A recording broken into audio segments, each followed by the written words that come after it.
Paura, fuga, devastazione, la sensazione che solo un miracolo abbia impedito che ci fossero vittime. L'incendio che ha colpito Pantelleria, che varie fonti definiscono doloso, adesso però è sotto controllo.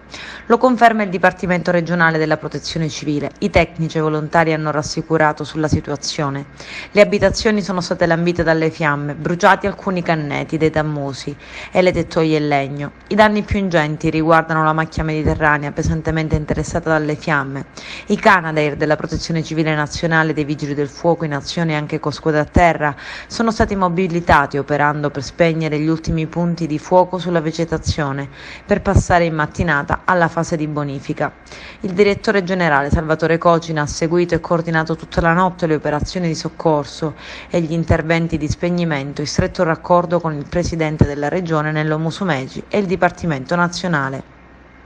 Ai volontari di protezione civile che sono partiti nella notte tempestivamente e hanno presidiato le abitazioni con 2 mezzi in zona Calacottone si sono aggiunti all'alba, dopo una notte di paura, altri volontari e mezzi della protezione civile regionale, dei vigili del fuoco, del corpo forestale della regione.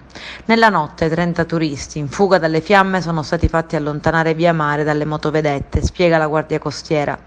Evacuate diverse abitazioni di turisti eccellenti come quelle di storici frequentatori della Perla Nera del Mediterraneo come Giorgio Armani. Diversi hanno trovato rifugio sulle proprie imbarcazioni, alcuni sono stati ospitati dallo yacht di Armani. La procura di Marsala ha aperto un'inchiesta. È un tipico scenario da incendio doloso, dice ad Agi il capo della protezione civile siciliana Salvatore Cocina. Mi dicono che è stato appiccato in più punti contemporaneamente, almeno 2, nel tardo pomeriggio, quando con l'avvicinarsi del buio i Canadair non possono operare e imperversava lo scirocco. Insomma, ad appiccare le fiamme sarebbero state mani criminali, ma dovrà essere l'inchiesta ad accettarlo, che intende verificare anche altre piste, e cioè se le amministrazioni pubbliche abbiano fatto quanto dovevano per tutelare il territorio e quindi se anche incurie e omissioni abbiano avuto un ruolo. Uno scenario altrettanto grave di quello doloso.